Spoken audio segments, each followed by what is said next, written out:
Hey everybody, welcome to the Better Student Ministry Podcast. My name is Jared Berry. And my name's Mark Freeman, and together we have over 30 years of youth ministry experience. We created this resource to be of value to you and your youth ministry team. Hopefully you enjoy it, you benefit from it. Our goal is to invest in you as youth leaders so that you can invest in your students. If you found this useful, please like and share with as many people as possible so that we can see better student ministries.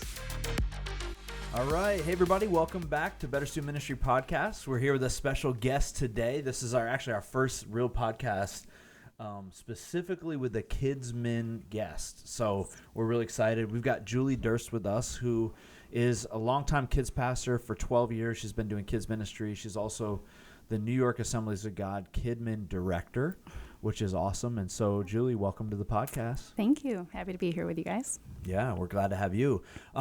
And what's even more important is she is the children's minister to my children, which is a very big deal. And you guys were co-workers for a long time, so I'm sure we'll hear some real great stories later on about that. Absolutely. Maybe off air. Yeah.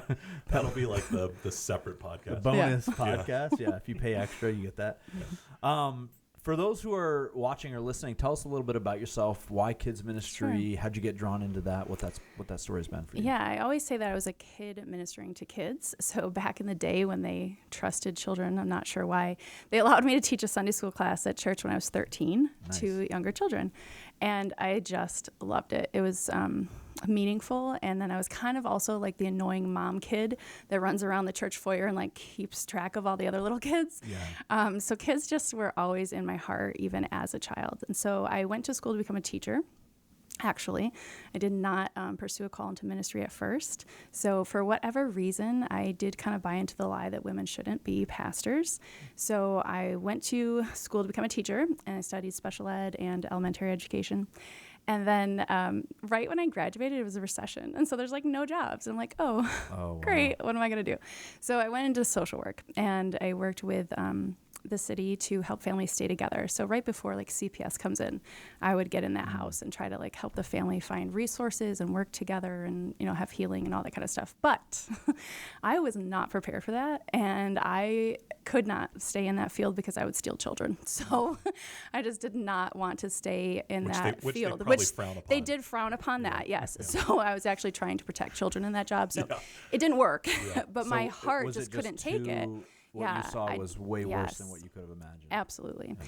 And so I didn't have the proper boundaries on my heart to take that field. And I'm like, I can't, Lord, like I cannot do this any longer. And that's kind of when I started praying and figuring out, really, that isn't what I was meant to do. I really was meant to be a pastor and to lead kids and families to Jesus. I mean, I've always said, like, I just love God. I love God. I love people, and I love God. And I was like, well, hello.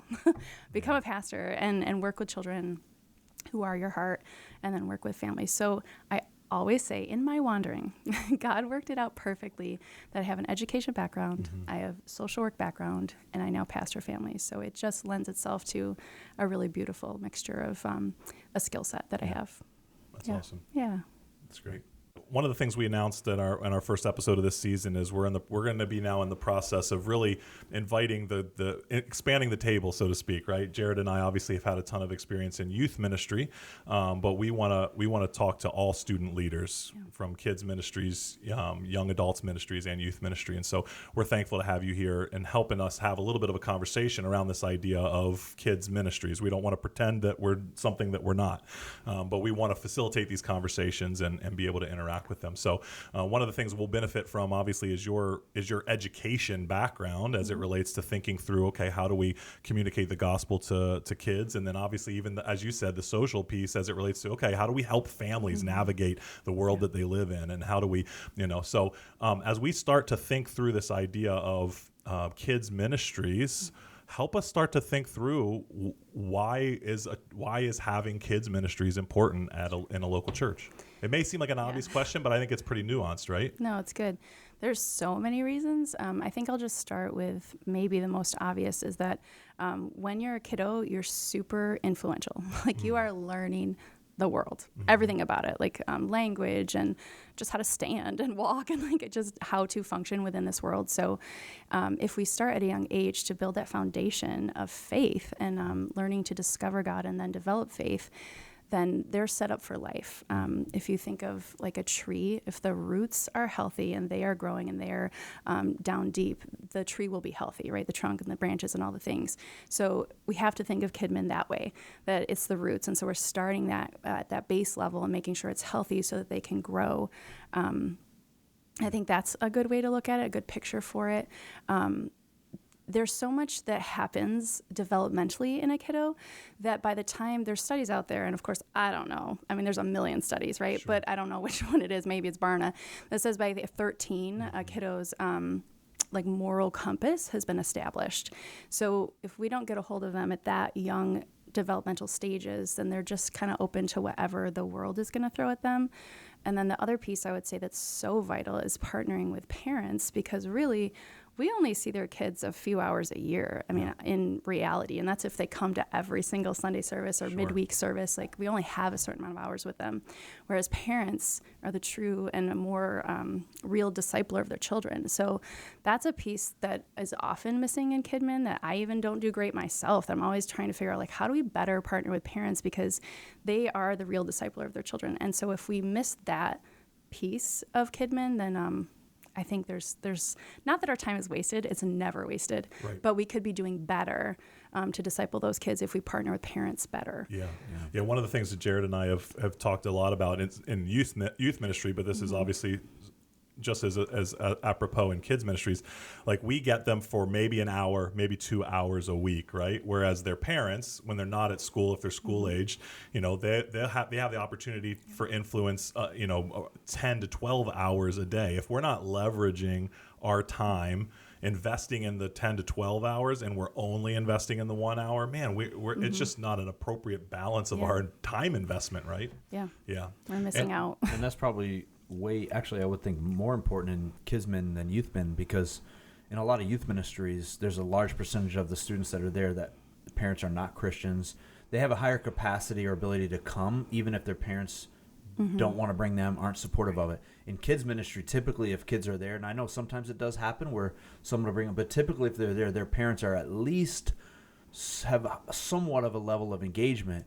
So your ability to really like connect with them and pour into them and help them, and just because they're coming there doesn't mean that they've got it together or that they're super. I mean, even the most mature Christians, anyone who's a parent knows, it just feels like a roll of the dice sometimes. Like, I hope I'm doing a good job. I don't know. There doesn't seem to be a lot of systematic discipleship happening at home these days. It's more of a, well, let's try this for a little bit, and then maybe it doesn't work, or maybe you get too busy with just the realities of life, and the way that our culture is right now is so fast-paced that I think parents either try for a little bit and then give up, or are so overwhelmed they don't know where to start, and they don't realize really how organically it can actually happen if you just build it into different parts of your day that would feel maybe silly, or like you don't have to necessarily plan a lesson to teach your children, right? But you just talk to them at bath time about how, their toddler, well, you have 10 fingers, let's count them, right?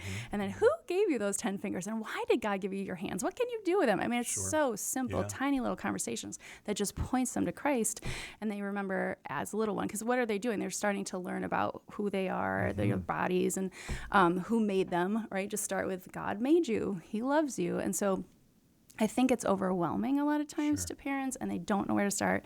And so our job as the ministers could be to empower them and have those little conversations with, listen, you can do this. Like, you're absolutely qualified to do this. You just have to be a little bit more intentional, I think, in the conversations in the car and at bedtime. And I mean, it says it right in Deuteronomy, right? In your going, when you wake up, when you go to bed, when you're sitting at a meal, talk about the Lord. Let me ask you a follow-up question. You said the word intentional, and I thought that was really great. How many parents do you think, because I actually was recently convicted about this in my own life, how many parents do you think they think about parenting in terms of discipleship, and they're intentional about it?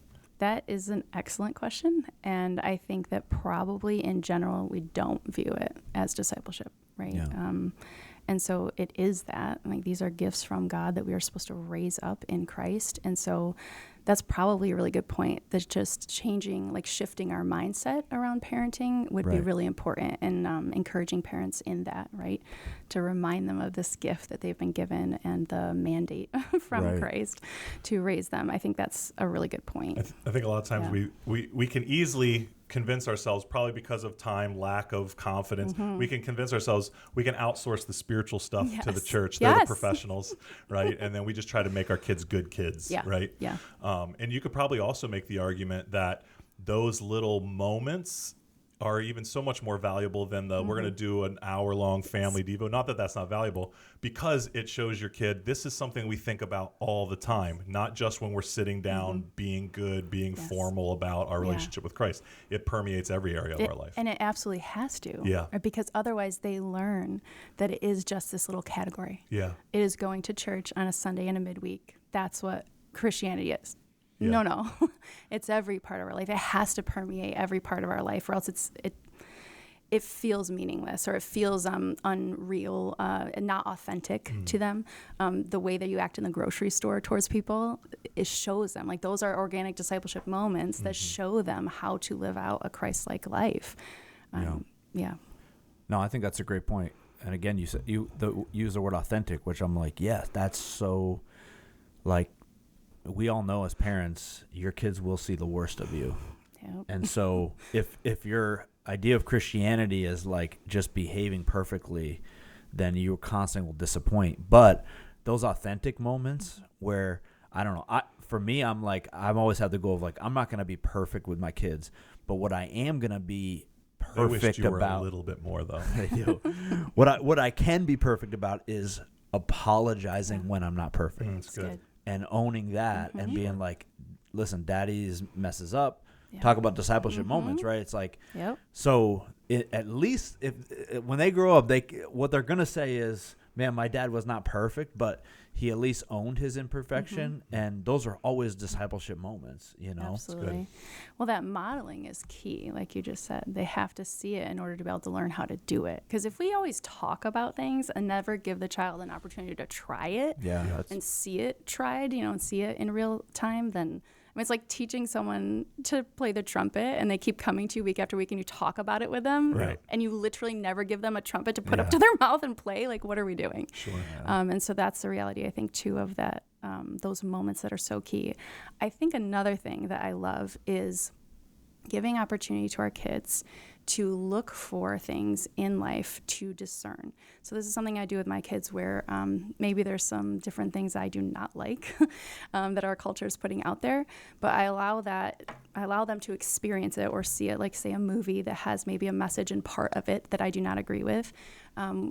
I set them up for, hey, we're going to watch this movie. There is something in here that we don't agree with as Christ followers. I want to see if you can find it. And then you tell me why we don't agree with it. And we'll watch the movie and they do that. And that is a discipleship moment where they're learning discernment to find, ooh, that's that thing, Mom. That's what we don't agree with. Okay, great. You're right. Why don't we agree with it? Right. And you have to go to God's word to figure that out. So those are really, again, like a simple little thing that parents can do to help train up their children, right? Because a lot of us want to just keep our kids from the world. We want to protect them from the world, but really we have to prepare them for the world. And that's a life lesson that you need into your adulthood, right? You can't just watch everything and consume it all and trust it all in the same way that we encourage people even in our churches, right? Like even if a leader is saying something, you need to measure it against the word of God and understand how to have that discernment piece. And if we can instill those in some early steps, it becomes more natural versus we can't question the leadership. That's not allowed. That's why you took your little kids to see Deadpool Wolverine,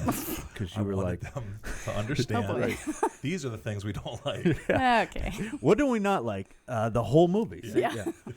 But I do think it's interesting because it sounds to me too. What you didn't say this, but this is what I picked up on is one other option that used to be the option was you avoid everything. Yeah. Yes. And it's like, so instead of teaching discernment or critical thinking, it's just that bad, everything bad, culture bad, world bad. But we all know, because we probably grew up in that, it doesn't work. Because what happens is once they reach a certain age where they make their own decisions, they're like, why is this bad? The why. And they this is my story.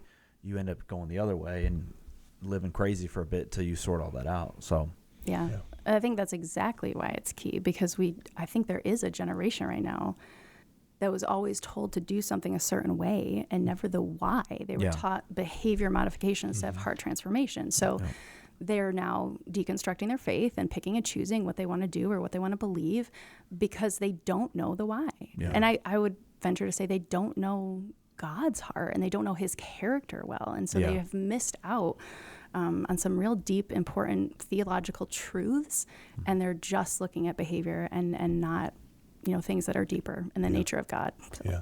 One of the things that's one of the things I think that's both exciting and sad simultaneously, if that can be a thing, which I think it is now, Jared and I have been in youth ministry, or were in youth ministry long enough now that we have students who have kids now, right? They're adults now. Sure. They went through our youth ministries or went through youth ministry and are having kids.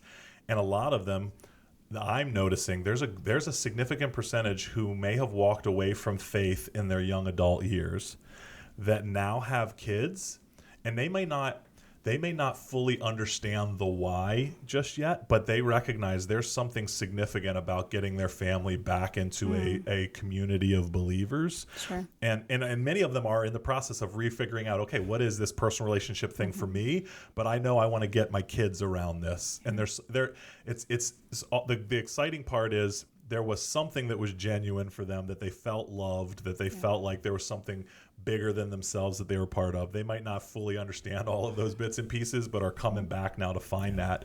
And I'm encouraged by the fact that they will come back in such a way that we can continue to minister to them and develop them. But it's amazing what kids can do to bring parents back to, they're like, I can do this on my own, and thank God I don't have to any longer because, and it's kind of exciting to see that. It's a shame that it went that way, but it's kind of nice to see the pendulum starting to shift back. And what's that? I don't know if this is statistics even true, because so many statistics. We make up a lot of statistics. I know. It's just like there's a study somewhere. But you guys all remember hearing the whole church statistic, which is like people could hate everything about the church, but if their kids love going, they're going to stay. Yeah. And I think whatever the percentage, it doesn't matter. That's relatively true in life, right? It's like I'll settle if my kids are super happy. So with that being said, talk to us a little bit more. Where do you interact with a lot of churches? Oftentimes you're trying to encourage them to pursue kids ministry. What is some of the reasons that you hear, or maybe some of the places where churches are missing it, why they're not engaging in kids ministry, where they feel like, it's unimportant? What's their perception of kids min? Or maybe even they're doing it for maybe some potentially unhealthy reasons, or miss the mark as it relates to the intention of having a kids ministry. Yeah, I think sometimes people picture kids ministry as babysitting or childcare. Some people even use that term, and I try really hard not to cringe, though I'm sure I do, and encourage them to remember it's kids ministry. Like, we are ministering to children. We're not babysitting. I would not give my life to babysit children. I'm sorry. I love them, but no. Right. I give my life to lead them to Jesus and to show them amazing supernatural moments in church, right? Where we're teaching them church. We're showing them how to be in church and seek God corporately, which is so important. So I think that change in people's minds has to happen from, this isn't childcare. This is church for children. And again, setting that foundation of what a spiritual life looks like. So just like you exercise your muscles, you can exercise spiritual muscles. And so that's a huge piece, I think, that we have to do in kids' church, right? Teaching them to pray, teaching them about the Bible. Like, kids don't even know. Like, it's some big book that's usually really tiny print and hard to find things. And so even no just pictures. No pictures. Even just like teaching them, the big numbers, the chapter, and the teeny tiny numbers of verse. And this is how we find things. And there's multiple books. And so there's just so much to teach them because they're so, new to the world. So teaching them about Bible reading and why it's important, prayer, introducing them to the Holy Spirit, like helping them learn at a young age that He is God.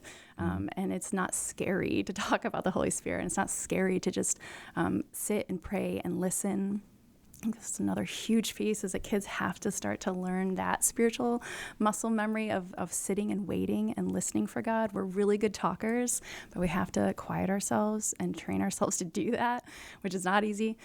Teaching them to serve, like kids can do so much. Like they can serve in their church, they can serve at home, they can serve in their school and in their neighborhoods. Like they're learning that like servant's heart is really important. Generosity and giving of their time or their money to missions or offering at church. I mean, there's so many aspects that we should teach kids. So like if we know all of those like targets that we want to hit, then we certainly cannot anymore view it as babysitting, right? We're on a mission and we're trying to reach these kiddos' hearts for the Lord. And so that's a piece I hope all churches can get on board with, from the top down, from lead pastors all the way down to kids pastors, that it's purposeful to be here in this classroom with these children. Here are our markers. Here are our roadmap to what we want to accomplish.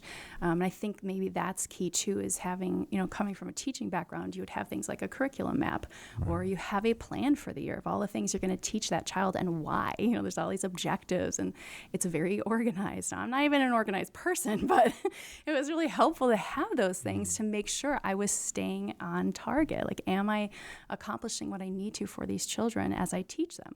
Well, the same is true in church, that we have to have targets to hit so we know we're doing it. Because the plan for the day can't be that we show up in a classroom, we have a snack and a craft and a song, and we're hanging with the kids. Like, we got to go further. We got to know why we're doing that lesson and what are we teaching them behind. It's not to teach them a Bible story, right? Like they can read their Bible story on their own, even some of them that can read. We have to go further to teach them the theological truths of that Bible story. So again, they have a solid foundation, even from a young age, of who God is, what he's done for them, and who they are in God. That's good. So I know I'm probably talking too much, because I could go on and on about this. And I think one of the things that I love, and we could talk about this for the rest of the episode for all I care. One of the things that I love about in observing your philosophy of ministry, certainly within our churches, you're not just interested in filling a kid's head with knowledge. You're interested in filling their heart with a love for Jesus and an awe of God. Yes. And that makes that transition from Sunday school-ish model. Not that there weren't Sunday school teachers that loved the heck out of kids and pointed them to Jesus. I'm not saying that. But what we would consider our traditional, like what I grew up with, quite honestly, I knew the Bible well. I grew up in a church that did a good job of teaching. I can tell you every story in the Bible and who they were and what they did, and to some degree the significance that they had. But I didn't find myself loving Jesus more because of it, or recognize even that I could have a personal relationship with Jesus, that I could hear from the Holy Spirit. And I think that's what takes what would be maybe a more simple kids ministry, which is we're going to teach them the Bible, which is important. And if you don't, please do that. Start there. But then also, how do we love Jesus more? How do we become more in awe of who God is, and that he created us, and that he wants a relationship with us, right? Yes. Yeah. That's vital for them. Yeah, to grasp it that. seems like for lead pastors to wrap their heads around the importance of next generation ministry, which starts with kids ministry. If you have a long-term philosophy, set aside the impact it has on the kids, which is enough value in itself. If you have a long-term philosophy about your church and the future of your church, you're wanting to build a theological foundation and a culture foundation from that age, because hopefully those kids are going to become teenagers, and then they're going to become young adults, and then they're going to become adults. And so the culture that you're creating then, the framework, the theology, all the stuff that you're trying to build, like why shouldn't we have that sort of a long-term approach in ministry? And now I know not every lead pastor is going to be at their church that long, but who cares? Assume that you are, and if you're not, then guess what? You're setting up whoever's next really well, which you would want to have happen. And so, not to mention all the benefits it has for those kids who maybe they only come to your church for a year, but in that year they encounter God, and it changes the whole trajectory of their life, which is worth doing it just for that. Absolutely. But you have both of those things now. Yeah, so that's good. it's so worth it, you know? It is. So if we're establishing that kids ministries is so much more than right. getting the kids away from the kids, they're from their parents for an hour so they can go to church. Which, by the way, they do say that about youth ministry too, right? Yeah. It's either a little bit. babysit my kids or fix my kid. Yeah. Like, hey, my kid's been doing drugs a lot here. I'm going to drop them off. I do they expect got in them. trouble, so they're here tonight Exactly. because they have to be in Sounds church. good. So if it's not those things, then it's these other holy things. Help us think through maybe some things that you use in your own ministry. What are some of the core values that help you stay grounded with you and your team around? This is how we measure and determine whether we're on target and doing what we believe we should be doing. Yeah. So we utilize the discipleship roadmap, which is out there from the Assemblies of God. They often refer to it as the 7 dimensions of a disciple. Or Very Marvel. No, it is. I actually, it's so bad, but I actually hate that word. Oh, shoot, yeah. This is so new agey sounding. What? Dimensions? Dimensions. I don't know why I have such trouble with it. Everyone gets a ring of power. Yes. All 7. Collect them all. Yeah. Anyways, so on the discipleship pathway, there are 7 kind of markers of a disciple. And so prayer, Bible, mission, generosity, service, and worship. There should be one more that I probably forgot. Spirit, being spirit empowered. I don't know if I said that. So there's those 7 kind of points that we're trying to make sure the kids experience and grow in. And those are the 7 that we measure everything by. So if we're doing a service or an event, is at least one of those 7 being hit? And if it's not, then we really have to take a look at why are we actually doing this? Because if it's not valuable, then why are we wasting time, resources, money? And let's remember that our people are our biggest resource. 100%. Our volunteers, And the most diminishing. yes, are such a valuable resource, and we have to view them like a resource so that we don't kind of waste, right? We don't want to waste their time or their energy. Like, they are so valuable.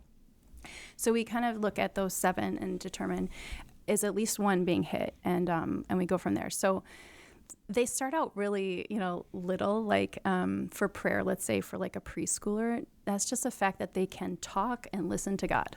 Like, boom, simple. Like, that's all that we're trying to help our little toddlers know. Guess what, guys? There's a God. He loves you. You can talk to him. You can listen to him. Let me interrupt you for just a second, and then we'll get right back into it. How about the fact that I just love that you're thinking about this for your nursery, for your 4K, your toddlers, your 4K. This isn't just something that starts at elementary age. No, that's right. Yeah. No, I mean, I have verses posted over the changing table so that as our nursery volunteers are changing babies, they can insert the kiddo's name. So like, oh, Jared, just kidding. That's weird because I'm talking about diapers. Oh my Hey, gosh. I was there once. I'm not ashamed to admit you it. were, but anyway, so as you're changing baby's diaper, Yeah. you can tell them like, be strong in the Lord and in his mighty power, and insert their name. So you're like speaking truth over them as you're just doing something practical that has to be done.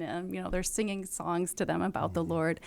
They're praying over them when they come in, or when they're crying, of course, they're praying over that precious baby. But you're right. It absolutely starts at such a young age, right from nursery all the way through. We do focus on just showing them Jesus. Yeah. And I think I said earlier, those 2 points that we want every little one to know is that there is a God and he loves them. They have a church and they love them, right? Those are kind of the basic, we just want them to learn that as a toddler. And then we kind of go from there and increase what we're teaching and making sure they walk away with. But that's awesome. Yeah. Love that. So Julie, I'm curious, we've talked about the importance of kids men, why it matters. I'm guessing there may be some churches that would say well, we don't have the ability to do it. It requires money and leaders and all this stuff. What would be your advice to a church like that says we just can't do it? Yeah. Pray. I'm just kidding. No, it's good. I mean, literally though. Yeah. If it is important, right, then you got to pray about it and ask God to show you who that person is. Right. And we know Scripture says you have not because you ask not. And so the other thing I often do as a leader is I say no for people. And so it's really important to pray and ask God to help you identify who you should approach and ask them to become a part of this. Yeah. I also think the approach you use is so vital. This is not we need. Please don't sound desperate. Yeah. Yes, you do need, someone Right. to help you and everything, but this is an opportunity. Yep. And so if you change your perspective of like, can you please do this? We just need your help. Like, no, you're inviting them to come and invest in the next generation. Like, these are the precious children that are going to lead the church someday, and you want them to be set up well. You said it earlier, right? Of laying that foundation and thinking longevity, because the kids are the feeder system to the teenagers, right? And then the teenagers are the feeder system to the adults. They're going to be running the church someday. And so they have to be invested in at a young age. So looking for someone who I would say is already faithful, like they're just a faithful person at church. Yeah. They need to love children. Let's make sure they love kids. That's a requirement. Please don't put people with kids that don't like kids. The kids will know. Yeah. And it will be drudgery. Like, you want it to be life-giving. You want Yeah. ministry to be life-giving to people, that they want to be there, and they know what the investment is, and they get how important the influence is Yeah. on the little kids' lives. So finding someone that is already faithful, has a heart for kids and God. And I think a great way to do it is just ask them to start for like a little bit. Like, give them some kind of time frame. I think that's always important with any volunteer of hey, this is going to be a 3-month commitment, and then we're going to talk and evaluate after that, or 6 months, or whatever you want to do. But they need to know, because sometimes This is for the in rest of your life. Yes. Sometimes in Kidman, I think people think it's this dark black hole that you fall into and you're never going to get out. So I think it's really important to let people know, like, there is a time frame. There is Yep. going to be an evaluation where we can talk about it. I'm going to give you feedback. You can give me feedback. And that, I think, is a really healthy way to do it. And then, of course, that support. So if churches don't feel like they can do it because they don't have the money or have the resources, you have to start somewhere.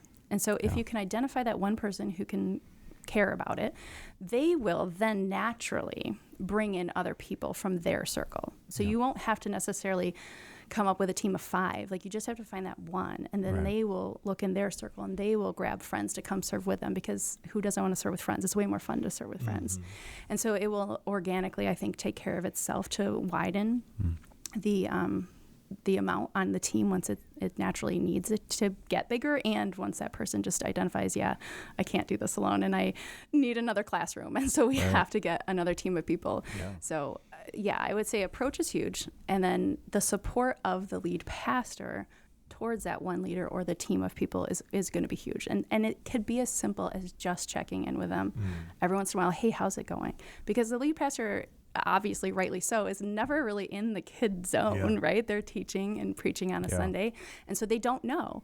And the other piece too is that the Kidman leader can also tell the lead pastor what's going on. Like, hey, there were 3 kids got saved today, or 2 kids rededicated their lives to the Lord, and it was so beautiful to see, so that they're updated and they know what's going on.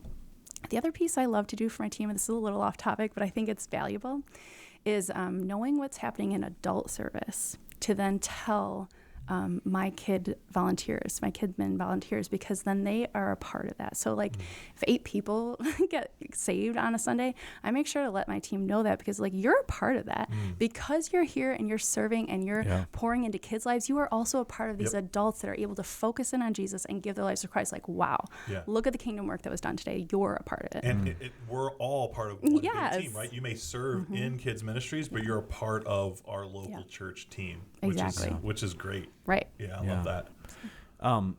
You mentioned a couple things about resources, and I do think there's sometimes a perception of churches of like, whether it's kids men, youth men, or any ministry, is like, oh, if I can't have a huge staff with a bunch of money and a big team, then I can't do it at all.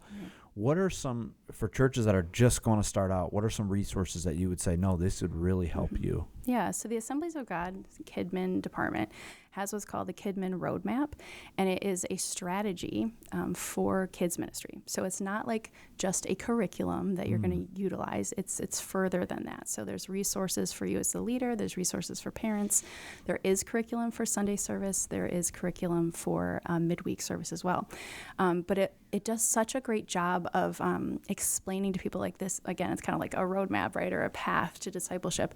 And there's all these different elements that have to come into play in order to help the kiddo become a disciple, right, of Christ. And so it's really helpful. It's right on like the national website. You can access it there. It's all free. Thank goodness they were able to recently do that, and it's all accessible and free, which is fabulous. That's amazing. And the part I love about that is we know that it's theologically sound in what we believe in. Yeah. Because if you're looking for other resources that are free or less expensive or whatever, you then have to sit there and think as the kids pastor or the kids director, like, okay, is this hitting all of the things that we want to be teaching our kids? And if there's things missing, now I'm going to have to write them in. And so that's more work for myself. Right. I'm a whole, like, why reinvent the wheel type person. So if there's a good resource out there, I'm just going to use it. Yeah. I'll tweak it to my personality, of course, but like, I'm not going to sit there and reinvent the wheel. So Right.